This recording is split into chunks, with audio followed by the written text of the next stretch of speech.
time now. So let's play hockey.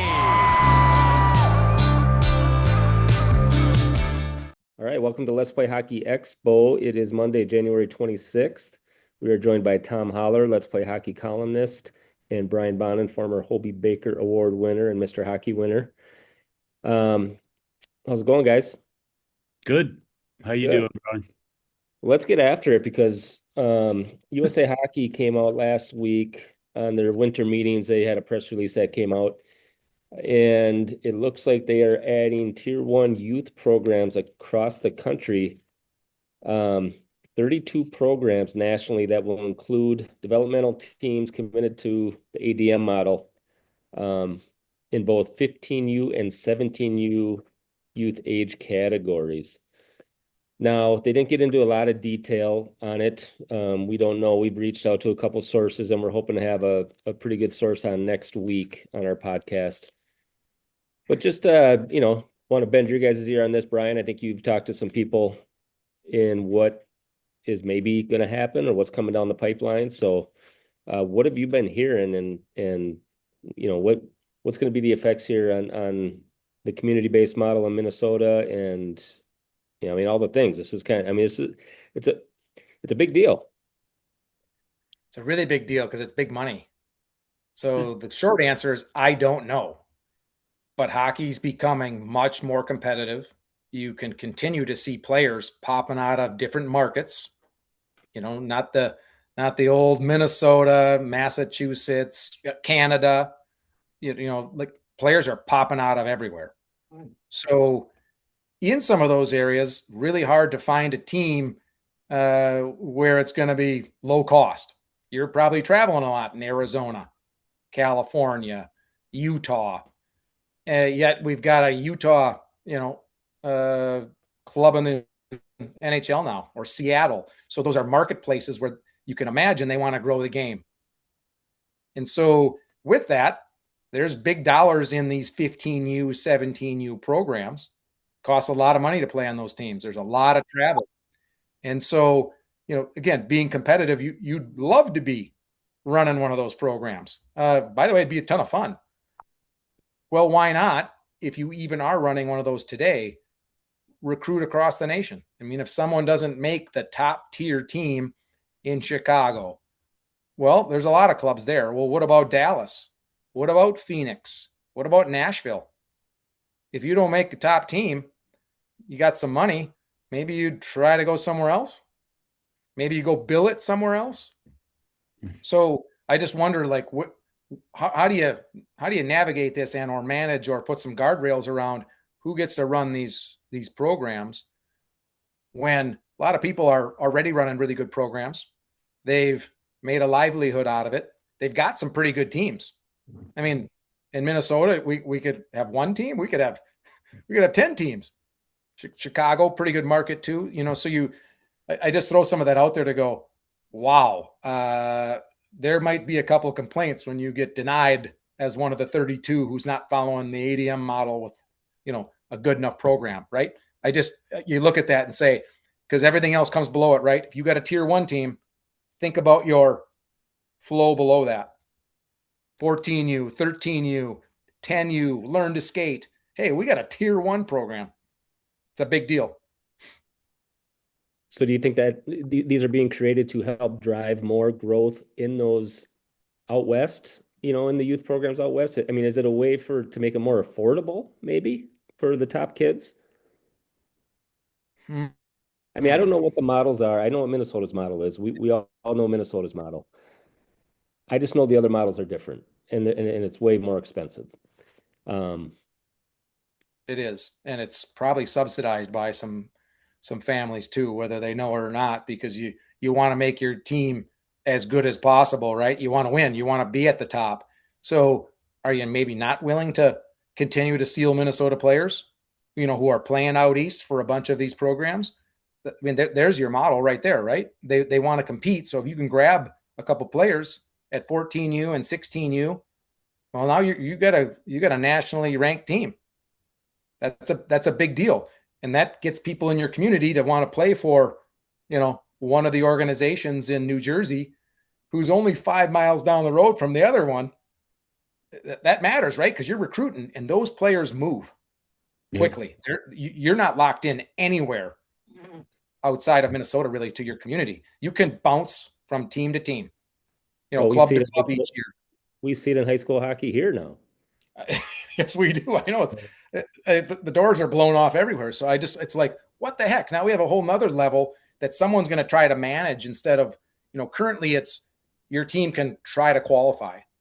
So everybody's, fighting for the players and fighting for maybe qualifying at some point to play against the Shaddocks and the top teams.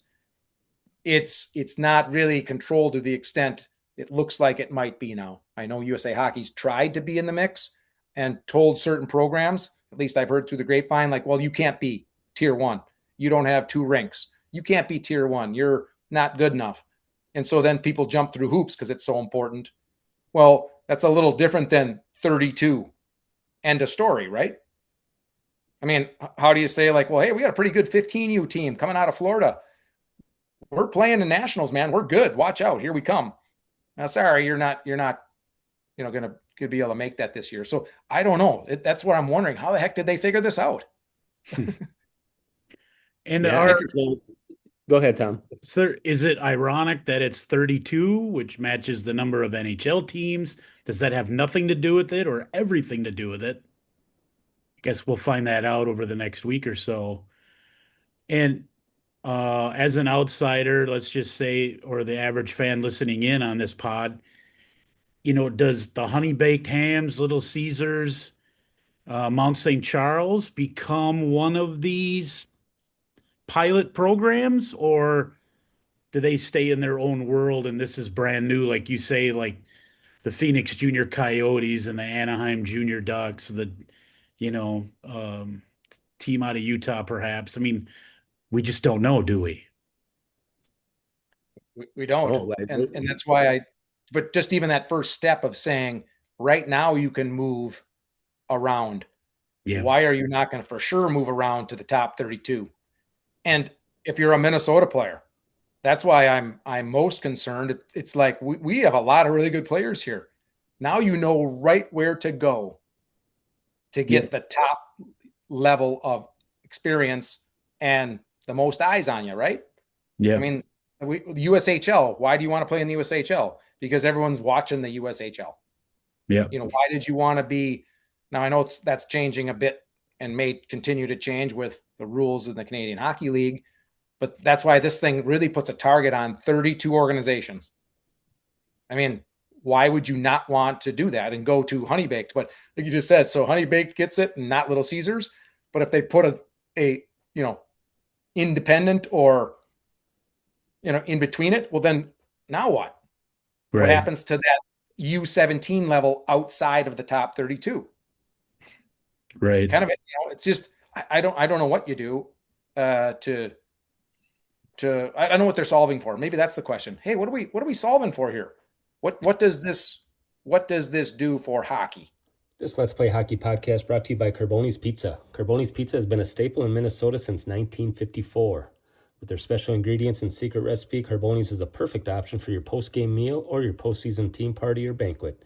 And Carboni's even caters. Carboni's provides the easiest pizza catering for events across Minnesota with more than 30 locations in and around the Twin Cities metro area. And it doesn't stop at just pizza. Their full menu is available for your event, which means there's something for everyone. Choose from tasty pizzas, calzones, salads, pasta, chicken wings, and more. Check them out at www.carbonis.com and find a location near you. It feels like it's a reaction to keeping kids within our borders of the U.S., and combat them going to the dub. It's like, here's your tier 1 path, stay here. This will make you elite. This will be 100% year-round hockey. You're one of the top 32 in the country. Community-based model be damned. Great if you keep it. If you don't, here's the option. And this feeds into NTDP 17s and 18s. But it feels like it's a reaction to the allure of kids going to the dub. But again, maybe that's wrong too. maybe we'll find out more next week. But um, man, this is going to be a lot of politics, isn't it? I mean, like as you say, the 32 just seems to align Right. really nicely. But wait a sec, what about the Canadian teams? What about like, so where do the extras go, and who gets left out? A growing area says like, well, wait a sec, what do you got for North Dakota, South Dakota, or what do you got for Iowa, or what do you got? I mean, because what if you're in Iowa and you got a pretty good program or some good players, and there's nothing close by? You're telling, I mean, where are we going to move? And wait a sec, don't you go to the? Are you going to go to the Dub, or do you go to the USHL, or do you go Like where do players go? I think of the Sioux Falls Power. That's kind of that organization, multi-tiered organization, age level wise. That's who I think of right away. What's their future, good or bad, with this integration? I think back to when we say the 32 teams and it aligns with NHL number of teams, because I think it was at the end of November, early December, there was a meeting with I thought um, USA Hockey, USHL officials, and CHL, Canadian Hockey League officials about the future. And I swear that I read the NHL was involved with that. And then here we are 45 days later, and here's a new tier one U15, U17 option coming with 32. Yeah. Okay. The jigsaw puzzle's coming together. So think It think just about it. Yeah, the one question I have for you guys, 32 teams times 20 is about 640 players. Let's say, Minnesota being the hotbed that it is, we got twice as many Division One college players as any other state right now. So say we're 25% of the top players in the country. So 25% of our top 15-year-olds, which would be, 130 players, whatever, leave to go play on these tier one teams. What does that do to the community-based model in Minnesota? What will that potentially do to high school hockey when you're talking 17U? Now you're talking college or high school aged juniors, sophomores. Now we're already seeing kids leave, right, to juniors. Now potentially they're leaving for these tier one programs. Is that going to really dilute high school hockey here? In Yes, your, I yeah, mean, absolutely will. how does it not, when if you just did the absolutely. numbers on that, that's almost 7 teams of players. So if we have that many good players, who's going to sit out if you're one of those top players, right? That's 7 teams of the 32 25% become, of 640 is 160 players. Yeah, that's so that's dilution right there. that's 8, 9 teams now. You know what I mean? All of a sudden, if you sit, you know what I mean? So Yep. think about that. You're not going to sit at home if you're one of the top players. That's going to be really hard to do. Right. So yeah, terrible for us. I mean, this is a Minnesota hockey pod, so I'm selfish. What the hell? This is No, and I can see how it might be a good thing for Chicago or for Arizona or for, Utah or whatever, Massachusetts. Massachusetts, because they kind of run on that cycle already. Um, so this would just maybe from all those, club teams, this would kind of be their top team that they kind of gun for, and then those other teams will just kind of survive. But boy, it's a little And worrisome in terms of our model because our model is just different. maybe that's the goal of this whole endeavor is, and I'm just throwing it out there as a hypothetical, but maybe it's just really about, because Michigan and Massachusetts, correct me if I'm wrong, used to have that community-based model, the junior high, high school model, um, local community associations all the way up through the grade years, but they've abandoned that for AAA. And I think that heyday seems like that's kind of filtered off a little. And some of those kids at those programs are splintering off into junior leagues early, and and you're seeing a lot of kids, from Quebec coming down to replace them. And so you got people in the queue, MJHL, that are a little miffed at the Massachusetts programs. And so maybe we're competing with kids going to the dub. Let's give them a home resource within our borders.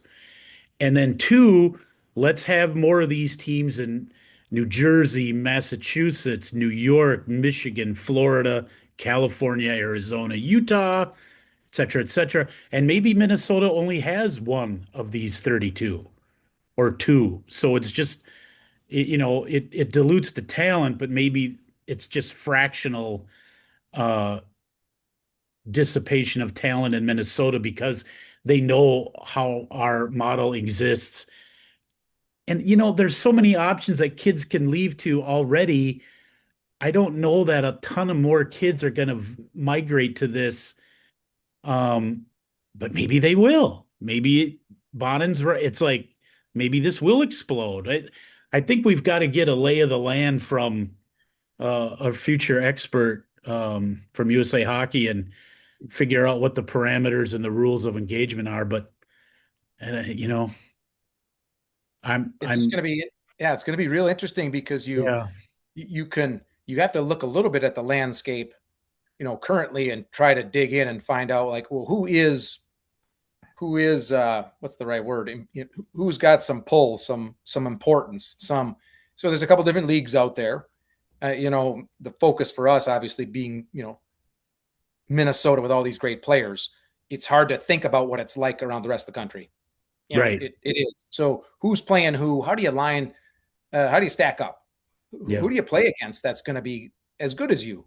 So each year that being tough. But right now there is this Tier 1 Elite League, which I think they got 22 programs, Junior Sharks, Junior Sabres, Junior Caps, Sioux Falls Power, Florida Alliance, the Jersey Avs, the Junior Canes. So you have kind Dallas of Stars. The Stars, you have the Junior Ducks, the Junior Kings. So like, whoa, that's kind of heavy. You get Junior Flyers, Junior Coyotes, Blue Jackets, Milwaukee. Well, then you got Fox Motors, but not Little Caesars. You're like, well, wait a sec. Bell Tire, they've got some good programs there. Yep. So with some big egos and good players, some, you know what I mean? It's like, so how do you just put them all into it? Someone's not going to like if you do that. If you just allow all of those teams just to be one of them. If you don't let them, they're going to be like, what the hell? We're pretty damn good here. We've been good. All their players leave potentially. Yeah. I mean, what do you do if they can be stolen? If Victory Honda gets it, well, then Bell Tire and Fox Motors are both going to be like, hey, we're going to lose some players now. Yeah. Right. So yeah, it's just like, because the current state of affairs is really getting somewhat fragmented. Maybe they're going to try to pull that in. I just don't know how do you set it up? And it says something about ADM. How are you going to know that these guys are doing ADM? Right. To the extent you want them to, or are they going to tell you we don't really care? Because when Tkachuk is running the AAA Blues and his kids are running through it, I'm not sure how much he cared. He was finding a way to train them, develop them, win games, and they did all of that pretty well. They did. And you're not going to tell them how to do it differently. Right? I mean, so kind of interesting, because as I go through, my day job connecting with these clubs, they've all got big names running their programs. Okay. Some, got Travis Richards, by the way, part of Fox Motors. The other day I saw Angelo Ricci's part of the Thunderbirds. In Detroit, Little Caesars get Ralston and Chris Draper and some of these guys. I mean, what the heck? How are you gonna fight that when it comes to? I've heard of those names. Yeah. Yeah. Cullen with Honey Baked, right? Yes. That was a microcosm of what we're talking about here with Joey Cullen going to Honey Baked with a few of his Moorhead Bantam AA teammates and the the goalie from Hermantown. And then Joey Cullen went through that league in the fall and averaged 3 points a game.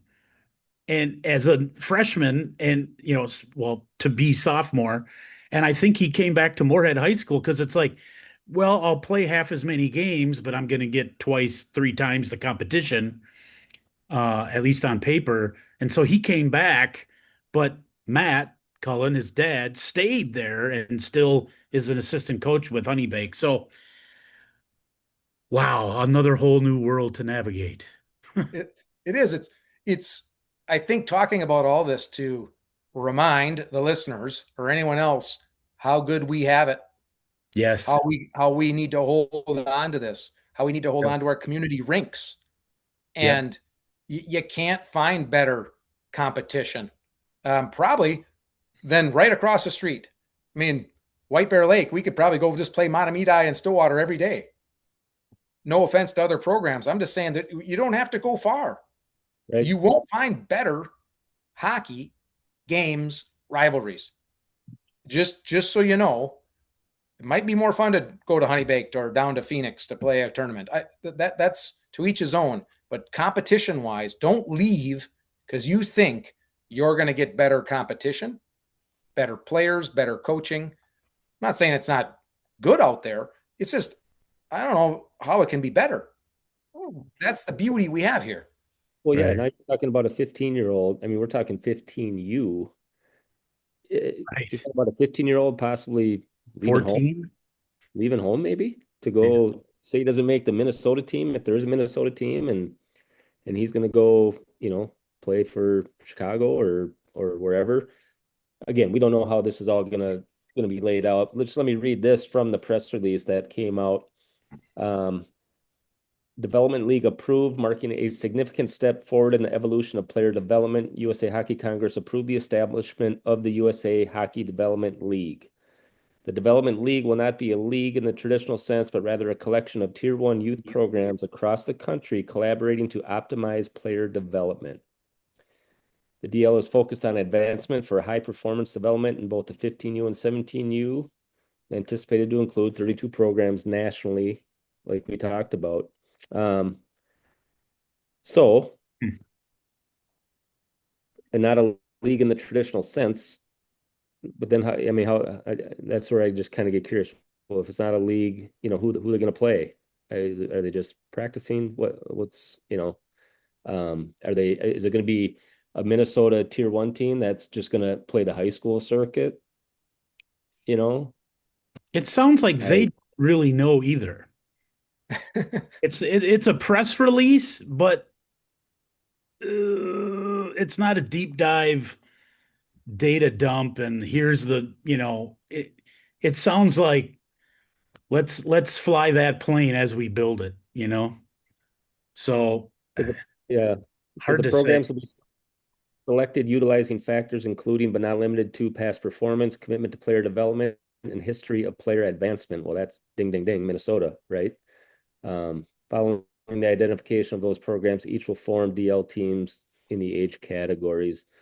I just think if, Minnesota, you would think would have multiple teams of the 32, I would think. Yeah. Right. I mean, that's what I would think too. So, yeah, it's Like you're grabbing 160 of the best 16, 17-year-olds and 14, 15-year-olds. That's 320 players. Yeah. I mean, what else is it going to be? I mean, what else is it going to be? We're going to collaborate. What the heck are you talking about? Right. Interesting. Well, like I said, I'm going to send out some questions to some of my contacts. Brian, I know you're on the beat quite a bit out there with work, talking to folks. So see what you can find out. Tom, you're in the arena damn near every night talking to people and stuff. So maybe see what you can dig up too. And we'll see what we can't figure out on this and what's coming down the pipeline. I want to say, was that right, that it would be happening next year already? I think 2027. Yeah, 2027, 28 season. Okay. So not yet this next season, but the following. Yeah. So, all right. Our Exciting true enemy times. has yet to reveal themselves. Right. Okay, well, let's move on. Let's talk a little bit of high school puck. Tom, you've been out watching quite a bit. Who you liking these days? I know Tonka and Moorhead. Moorhead took one on the chin from a team from Fargo, from North Dakota. Um, but obviously they're And a still. Grand Forks Central. I think it was Grand Forks Central. Yeah, Yeah. they're Yeah. There's a little definitely. built-in rivalry there, you know. Yeah, They're probably mad at the recruits that are playing for Moorhead, a couple of them. So there's a revenge factor there and a hot goalie. And, Moorhead's in that mid to late season kind of milieu, if you will, that everybody goes through. absolute filth. Absolute Filth is the best smelling, highest quality wax on the market. They have three different level grips on their tachometer. They have light, everyday, and super. From Northern Lights to Blue Line Rush to Dragon's Blood to Cake Eater.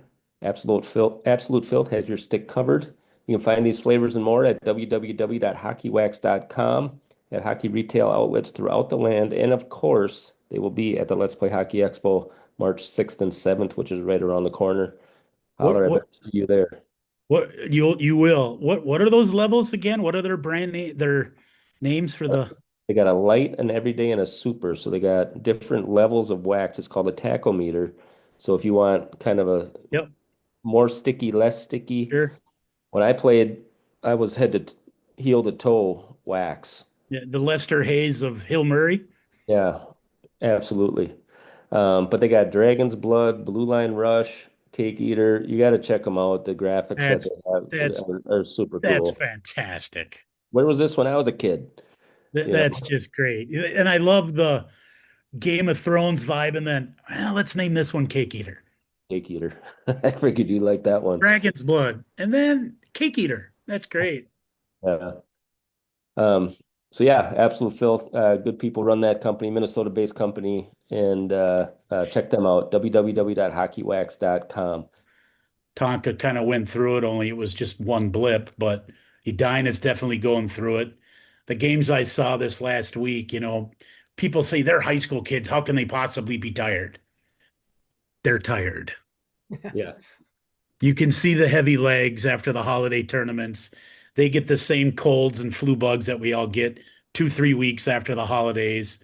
And, it's funny because that second week, third week of January, a lot of these teams, they're playing, there's like a 10-day stretch and they've got 5, 6 games. There's a week stretch where Moorhead and Edina each had 4 games in 7 days.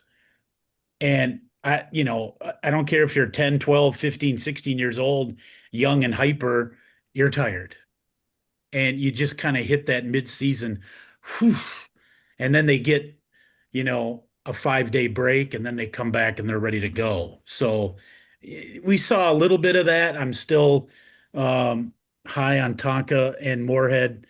They're still the elite tier to me. And then it's the next group, St. Thomas, Rogers, Edina, um, and a little bit Cretin and Hill knocking on that door.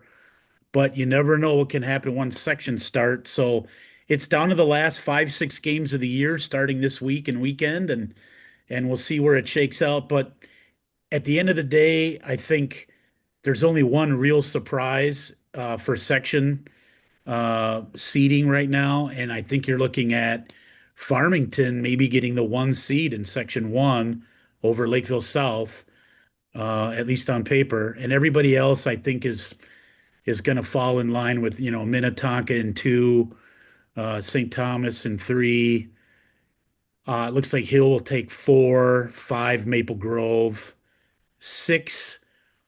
Ooh boy, there's going to be a stretch run there between Edina and Rogers. Rogers is looking a little bit more balanced and disciplined right now. Edina's struggling with taking too many penalties. Um, and I think Section 7 is also interesting because that could be Duluth Marshall, it could be Forest Lake, it could be Rock Ridge with an outside chance still. But right now, the leader is Marshall.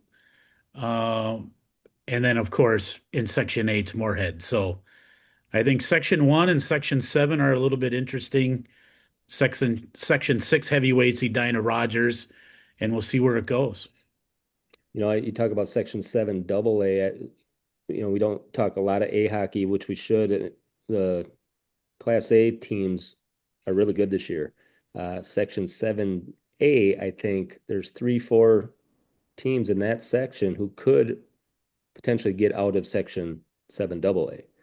You got Hermantown, you got Without Hibbing Chisholm, you got Cloquet, you got Proctor, who beat Hermantown, and International Falls is making a little bit of noise. Their schedule isn't, great, isn't tough.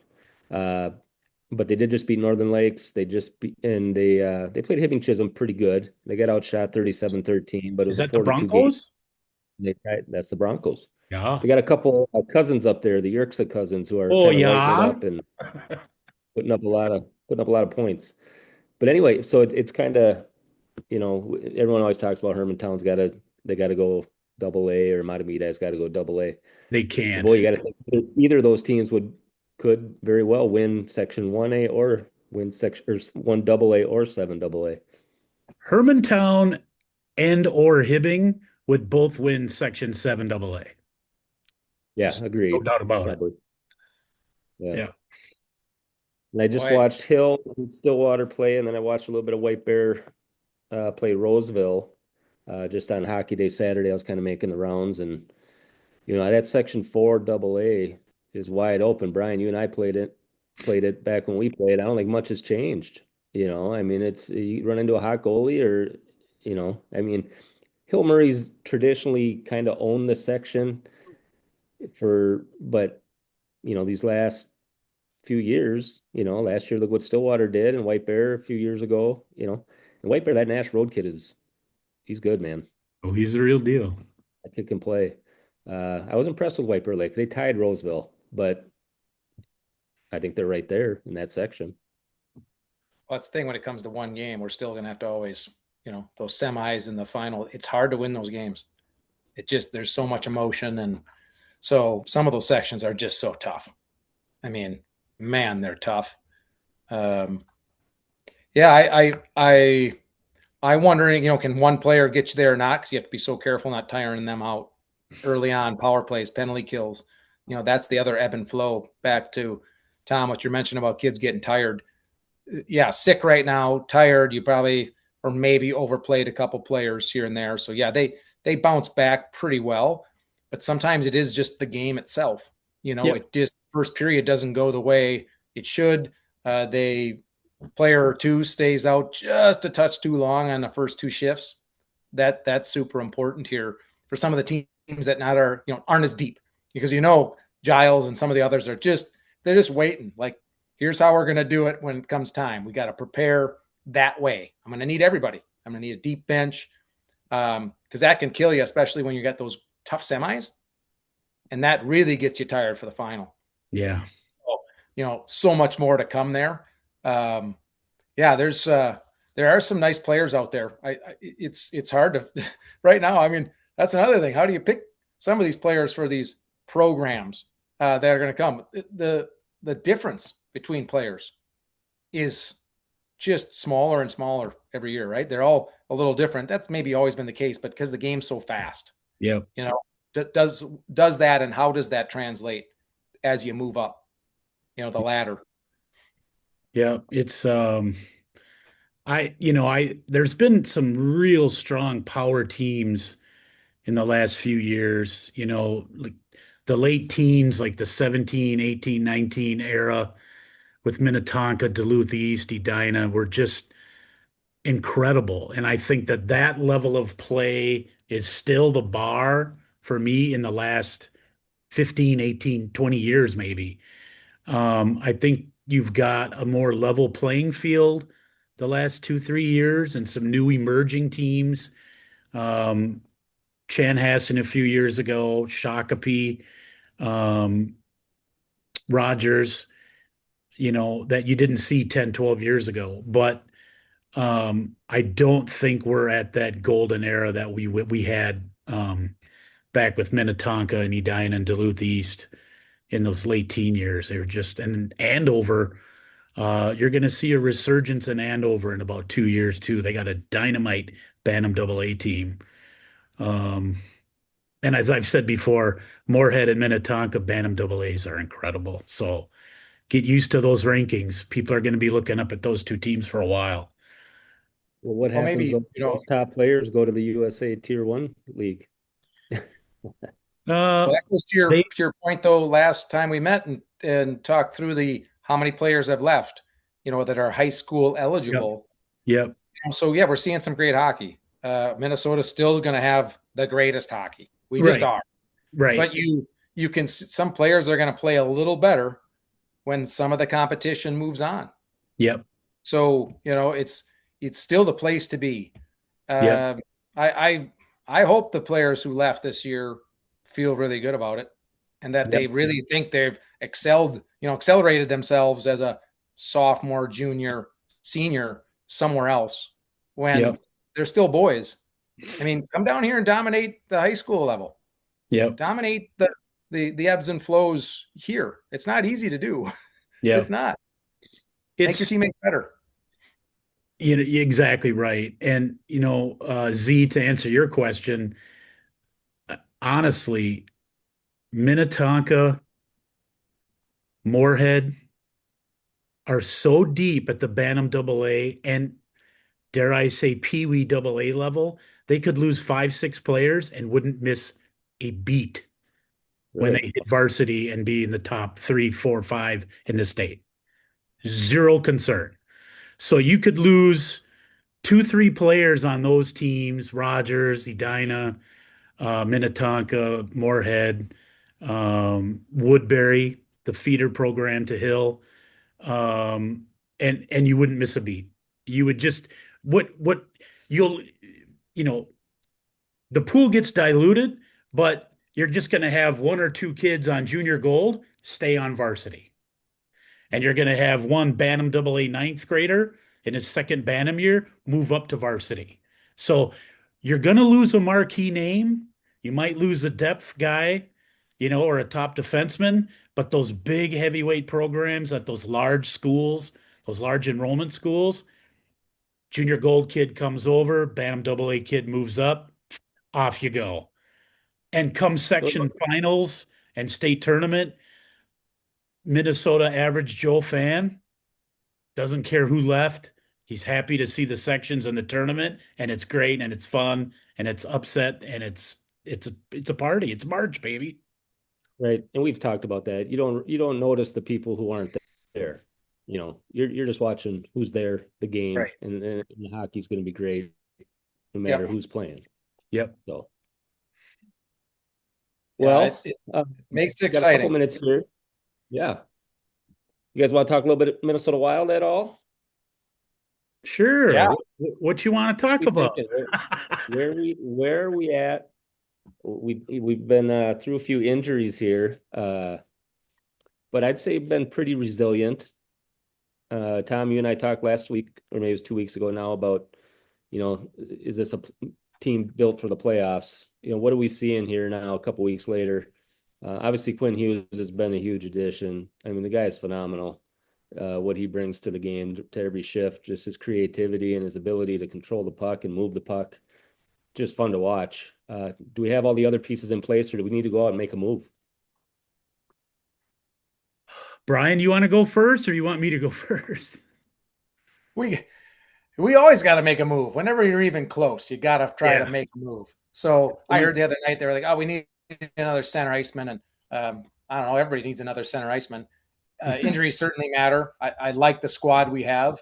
I just think we need another big body, or a medium-sized mean body in there. So I don't know. I like Anders Lee, Ryan O'Reilly. Some of these Lee's unrestricted. I think Riley might have a year or two, or I don't know. Maybe I'm off on some of that too. I can't read half these contracts anymore. But I'd like to get somebody. I think I like our back end, but it's always nice to have somebody back there too who can just give a beating, when you're looking at 7 straight games against the same team, because they're coming at 3-4 of our players. That's going to be the only thing. Wear them down over 7 games. We're better. I have this vision of the Stars re-signing and talking Suter out of retirement just so they can get that cross-check in the lower back of Kaprizov. Oh. I see Suter at Braemar at the Edina games once in a while. I'm like, boy, he still looks like he's got the eye of the tiger and he's in shape. And someone's going to sign him for the playoff stretch with an injury, and he's just going to start. Yes. Hey, hockey fans, we will be celebrating our 36th annual Let's Play Hockey Expo this coming March 6th and 7th at the St. Paul River Center, coinciding with the Minnesota State High School Boys Hockey Tournament. The Expo is the largest consumer hockey show in the land, with vendors from all over North America and the world. The Expo showcases the latest and greatest in the hockey industry. If you've been to the Expo, you know it's a great end-of-the-year gathering, capping off yet another tremendous hockey season here in Minnesota. If you haven't been to the Expo, you really should go. The Let's Play Hockey Expo, March 6th and 7th at the St. Paul River Center. Pumping Kaprizov around the goal mouth and just cracking him in the back. But I digress. But that's the question. Who on the Wild? I mean, are the Wild going to let that go? I mean, we've had years in the past where it's just kind of like, oh, we'll take our 2 minutes, but there's no retaliation. There's been no, hey, we're just not going to let that happen, So yeah. you see, and that's the one thing. We've got so many guys that are coming into their own, like Boldy and guys like that, but that are really being productive now in their 4th, 5th, 6th year, and they're still young, and that's great. But we need that junkyard dog, right? And I just wonder if we have that or not. I'm not sure that we do. They talk about, online, you see a lot of things about Robert Thomas from St. Louis and making a move for him, who's currently injured right now. I don't know the severity of his injury. I don't believe he's involved in the Olympics at all. So that's an interesting move. He's a good two-way centerman. He's got some bite to him. He's a great 200-foot player who can be productive, but he would make our team a lot stronger. My fear is, do we have any assets left to give up? And do you want to part with the ones that you do have? I don't. I mean, Bonin's right. If you're close, you make a move, especially given Guerin's world of TikTok, pal. What's up? Minnesota's great. Does that make us get out of the first round? We're more entertained. They're more fun to watch. I don't know that we got out of the first round simply because of Quinn Hughes. I don't think so. I hope to God I'm wrong. Record this and call me out if we do get out of the first round. But I agree with Bonin. We need some bigger bodies down the middle. Obviously, everyone does, and we're still too small on the back end. Quinnesota's great. He's phenomenal to watch. Man, we're still small on the back end, and in the playoffs, you get grinded down. And I go back to that LA Kings, that back-to-back at the end of December, right? Right between the holidays there. That's not a big team like Winnipeg or Colorado or Nashville that just grinds you down, but they're big enough. And their forwards are so active on the forecheck. Their defensemen have good size that come that third period, midway through the third, they've got you and they wear you down and they beat you 3-2, 4-3. That's what worries me. But, we won't have to deal with the Kings right out of the gate, right? It'll be Dallas. And boy, when they get hot and if Ottinger's on, I don't know. It's such a different mentality. I love how you touch on that because it's like we are an unbelievably good team. We just are. But if you really pay attention to games, watch how often the big tough guys dump pucks in. Like Tom Wilson didn't touch anyone. I went to that Caps game. He didn't even touch anybody. That guy is a killer. Yeah. So, but I mean, they probably played in Winnipeg the night before. You're going to drift. Why run Quinn Hughes? I mean, there's just no reason to do it right now. Right. And so that's again what I worry about too. And so instead of like trying to make plays, first period is just dump that puck in. Even if you're close, just dump it in. Make Quinn turn around, go get it. He doesn't want to do that. No one does. Who on our team can help protect him on that is what we need to figure out. So I don't know. I asked someone the other day, name a Stanley Cup winner in the last, I don't know how many years I gave him. I said even 10 years that had a small, highly skilled top end defenseman on it. And that won a cup. And I was like, wow. Cale Makar, but he's not small. And Right. he's only won one. Right. But I tried to think of, I was like, Adam Fox, Quinn Hughes, Makar, Yossi, who's not even small, Lane Hudson up in Montreal. He's so good in Montreal. Yeah. I'm like, just figure those teams out. None of them had that. No. They all had these big behemoths. You think of the Lightning. Look at the size of the Florida Panthers defensemen. Yeah. It is incredible how big they are. St. Louis a few years back. Vegas, big, long, heavy, and with speed. Yes, but they don't have any amazing. No small, like high end defenseman. Right. Not one of these teams. I'm trying to think back to the Kings. Who they had Doughty. They didn't have any small, like highly skilled guy running their power play. No. So it's kind of interesting to think of that because it's 4 rounds. It's not 1 round or 2. Man, you got to go 4 rounds. You know who's up and coming that's built that way? Utah. That's a team, I think, Utah and San Jose. San Jose's built more like the Wild and then a superstar up front in Celebrini, but Utah's built that way. And they got a nice GM, Armstrong. I like him. So the Wild, it's going to be, they were 3rd in the league. Now they're 5th overall, but you're still 2nd place in your own division, because you got the Avs, and Dallas is just like, I think Dallas is 1 point, not even a full game behind you. They're right there. And it's like, okay, we've read this book. We've seen this movie before. If there is a year to break through that first round, it's this year, no doubt. But I don't want to give up more assets. No more draft picks. And my God, you guys, if they trade Pink Floyd, The Wall, I'm done. I'm out. I'm done. I'm going to put my Wild gear in a box. I don't trade Wallstedt. I don't care who's available. Don't trade them. That's the interesting thing, though, right? I mean, because you got to give somebody up, and then when you talk about these high end players, well, Utah, you want to make a run, you got to get a player. Yep.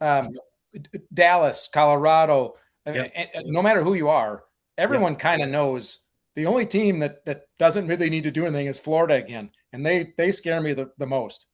They're so methodical. They're so, oh my God. They just are. I mean, they haven't had no Tkachuk and no Barkov like all year.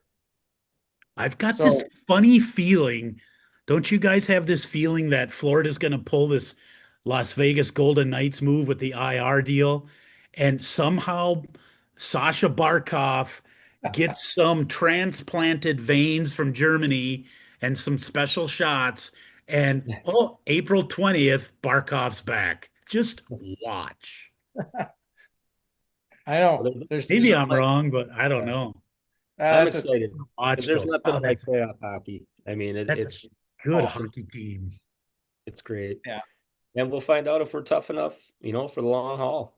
I remember years ago watching Bufflin for Winnipeg. And back then, our offense wasn't as good as it is now. Granlund was our guy. He's our high point guy, and he was maybe 60 to 70 points. But boy, they just took him out of the game. Another Smurf. They just took him away, and we had nothing. We had no answer.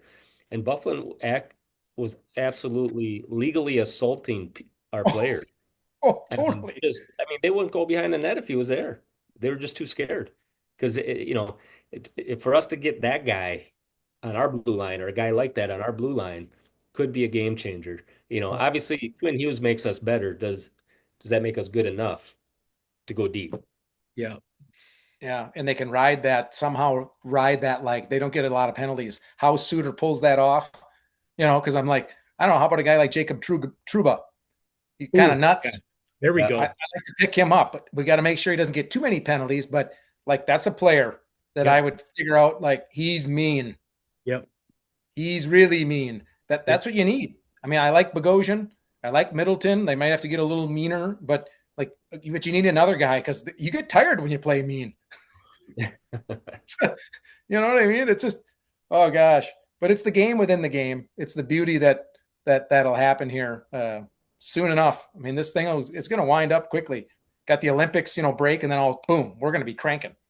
Yeah, it's an exciting time for hockey, definitely. And we got girls section playoffs coming up here shortly. With that state tournament is this month, even in February. And then so we got the Olympics, we got state high school hockey tournament, and then NHL playoffs. So lots going on now. One more thing, it is the great one's birthday today. He is 65 years old.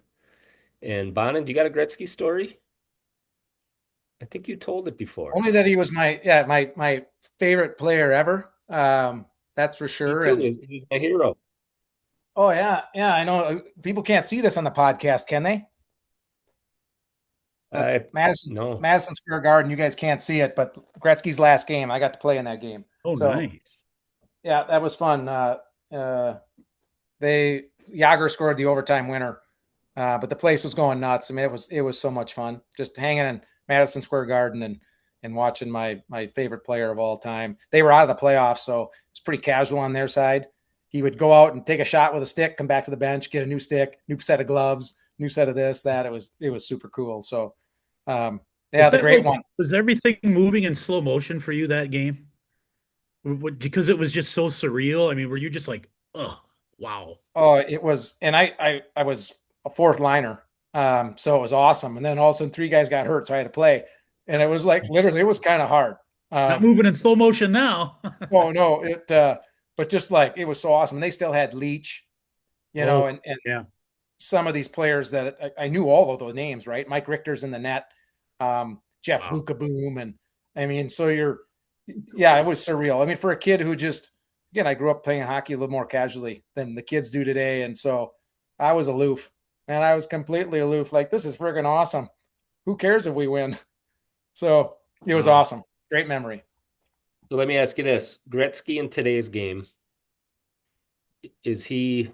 what kind of numbers is he putting up? Answer that one first. I mean, he's not scoring 200 points, is he? No, but if he trains the way everybody trains, that's the question. That's it.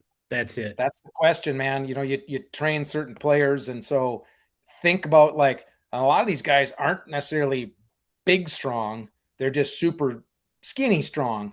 So that doesn't mean Gretzky's going to be kind of a wimp. I mean, if you put all this training into it, man, he could just see the game, and he knew the game. You know what I mean? He saw the game, but he also was a lot of times lazy coming out of the zone just in case. Yep. He did those kinds of things, and that's why I'm telling you, he would be scary. I mean, I don't know why he can't be Macklin Celebrini on steroids. I mean, I hate to say it, but like he just knew what was going on. So how about a guy like Mark Messier today? How scary he'd be! He would thumping heads. Oh my gosh! Even more, and he would. Yeah, I still fighting. I think of if you picked up, 1982, 83 Gretzky or late 80s LA Kings Gretzky, he's going to have success no matter what. But as Bonin said, if he's training all year like the kids do today for the last 10, 15 years, and then he came up into the NHL, it's who I liken him to? Martin Necas from the Avs. Long, wiry, strong, fast, can score. But I think Gretzky would have that like 1 to 3 goals to assist ratio. Might not be 200 points, but I bet you he puts up 110 with 35 goals and 80 assists, right? Yeah, he'd be a top 10 player and he'd be an all-star. No doubt I about think it. Oh, okay, Yeah. now you answered that one. You take Nathan McKinnon or one more. Oh, Brian, you got to go? I think Brian's gone. Yeah, he said he had a hard cutoff. Okay. I got to jump. Yeah. Okay, sounds good. Brian, thanks for joining us. We will see you next week. I'll get you details. So your question, Z? Now you take McKinnon or McDavid and you plant the way they train, the way that, they do everything now, the player that's there now. And you plug them into 1982 for the New York Islanders. They How get many five. They get 5, 6 in a row instead of 4.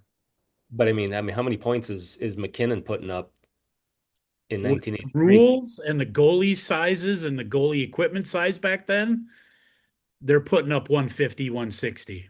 Well, McKinnon, he's gonna do that. David, He's for gonna do that sure. anyway. Yeah, I think he's doing that this year. I there's think. no Well, doubt about McDavid's it. got 90 already. He's got 90 points. Those guys are going to end up 130, 140. I mean, you put them in that game back then, that they're pushing 160, 180. Yeah. No doubt about it. I grew up with, and well, we both did. We all did. Lemieux and Gretzky just putting up, video game type numbers. Auger. Yeah, I mean it was fun, but the eras are completely different. So people talk about that in every sport, but different eras. It's hard to compare people from other eras, but it's always kind of fun to talk about. Oh, yeah. So, That's what the armchair's for, my boy. correct, you are correct. All right, anything else? Well, I just think we got to figure out this USA Hockey Tier 1 deal. It scrambles my brain every time I tackle it. And I think we'll be tracking the Wild and high school hockey and the Olympics. We'll talk a little Olympics next week, maybe as a little preview. And then at some point here, we got to talk about the maroon and gold because there's some issues and they need to be discussed. And we'll do that. Yeah, I agree. Watching them, it's not so much. Well, let's just say there's a lot to talk about there. We'll save that for Correct. we'll save that for another pod. There you Otherwise, go. if we There's get a into it, it'll teaser. be another hour. There you go. All right. Well, Tom, thanks for joining. And that is a wrap on another Let's Play Hockey podcast. Remember, we got the Let's Play Hockey Expo coming up March 6th and 7th, the greatest show off ice. When people ask me about it, I just tell them you should go. Go and see for yourself. So we hope to see you there. We will be back next week here on Pull Tab Sports, talking more puck. So thanks for joining us, and we will see you next week. Yeah. They could never ever check me. Make a play like I was Gretzky. Shades on and I'm messed up. If you play with me, it get messy. Got it popping off an 0-2. Now people acting like I owe you. Breaking necks as I roll through. They treating you like you roll news. Yeah, they know my name when I walk in the building. Yeah, making a name, there ain't no better feeling. Yeah, keep it pushing, I ain't rolling over. Neck ice like Minnesota. Flip the script like Motorola. They hated on me for a long time before I had some motion. I waited years to finally come back and tell you I told you.